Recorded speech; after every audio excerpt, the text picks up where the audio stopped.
주님께서 여러분과 함께 요한이 전한 거룩한 복음입니다. 그때 예수님께서 하늘을 향하여 눈을 들어 기도하셨다. 거룩하신 아버지, 아버지께서 저에게 주신 이름으로 이들을 지키시어 이들도 우리처럼 하나가 되게 해주십시오.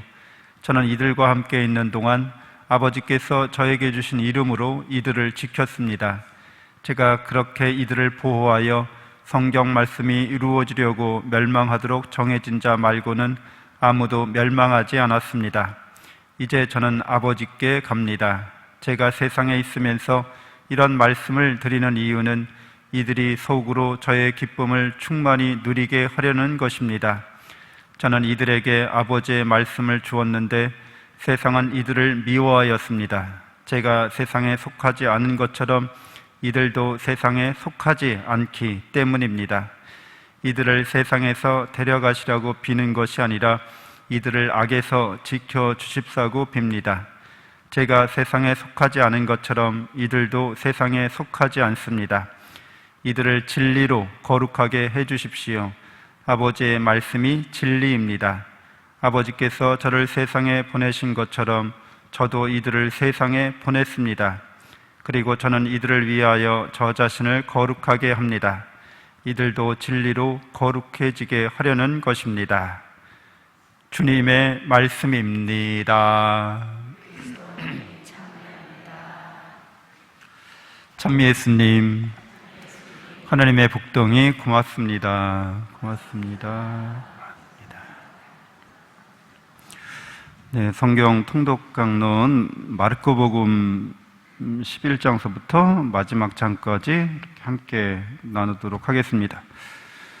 예수님께서 예루살렘에 입성하시면서 이제 당신의 공생활을 드러내시고자 하십니다.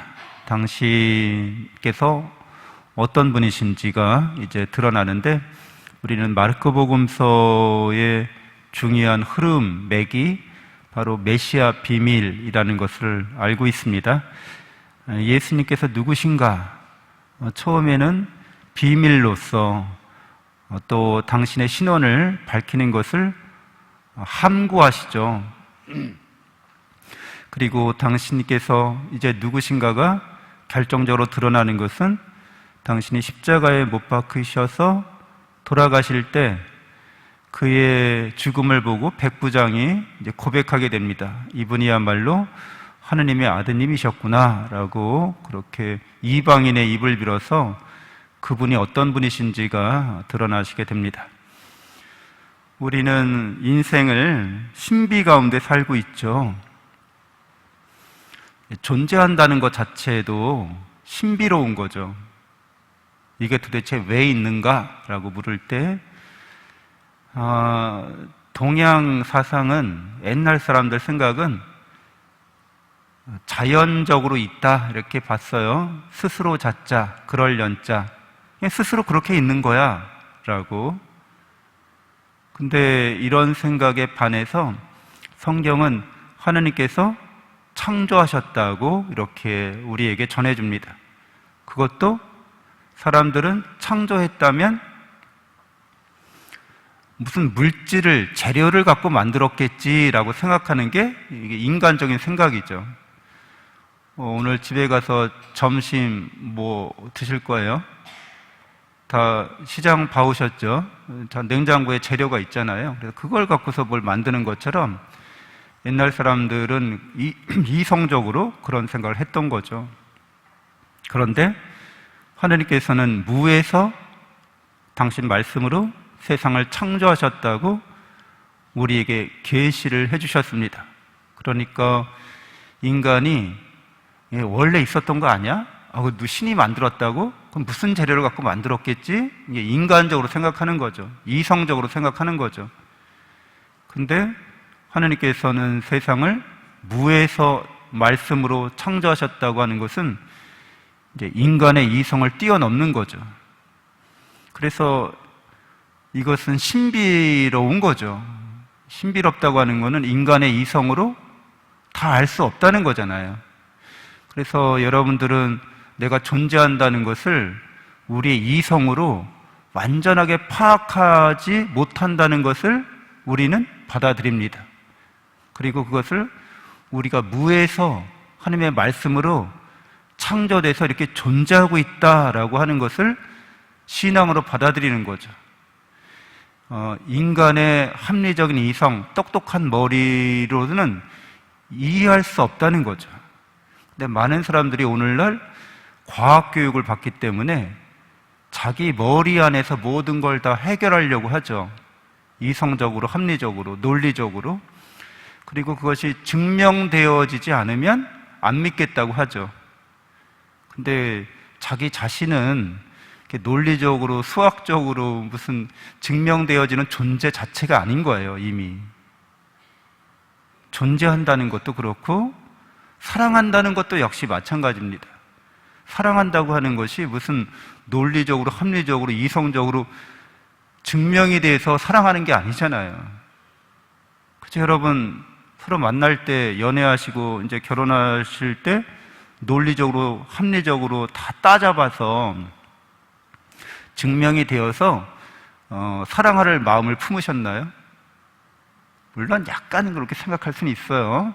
좀 따져볼 수는 있어요. 그런데, 그렇게 완벽하게 따지고서 하는 것은 사랑은 아니죠. 사랑은 일종의 모험이고 일종의 도전이기도 합니다. 나를 다 열어서 보여주는 거거든요. 그리고 상대방도 있는 그대로를 인정하고 받아들이는 거거든요. 이것은 합리적인 행위는 아니에요. 일종의 모험이죠.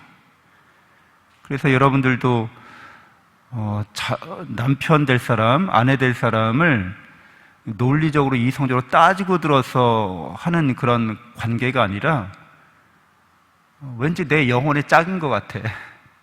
그건 알 수 없는 천생연분이라고 하는 하나님께서 맺어주신 상대방에 대해서 내가 과감하게 내 인생을 전부 거는 거죠.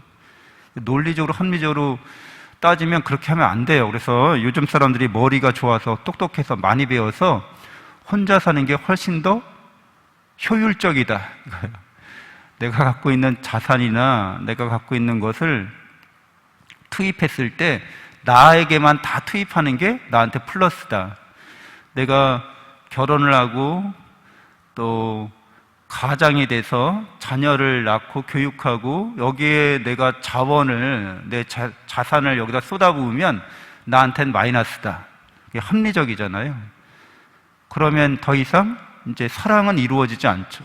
논리적으로, 합리적으로 효율성을 추구하기 때문에 더 이상 사랑은 사람을 사랑의 대상으로 보지도 않을 뿐더러 자기 존재에 대해서도 이제 근거가 없는 거죠. 왜냐하면 우린 사랑으로 태어난 존재이기 때문에 사랑이 비효율적이라는 거예요. 그렇죠? 사랑은 굉장히 비효율적입니다. 그렇죠. 효율적인 거하고는 달라요. 효과적이긴 한데 하나님께서 우리를 구원하시려고 누구를 보내신 거예요? 결국에는 당신 아드님을 보내신 거잖아요. 비효율적이죠.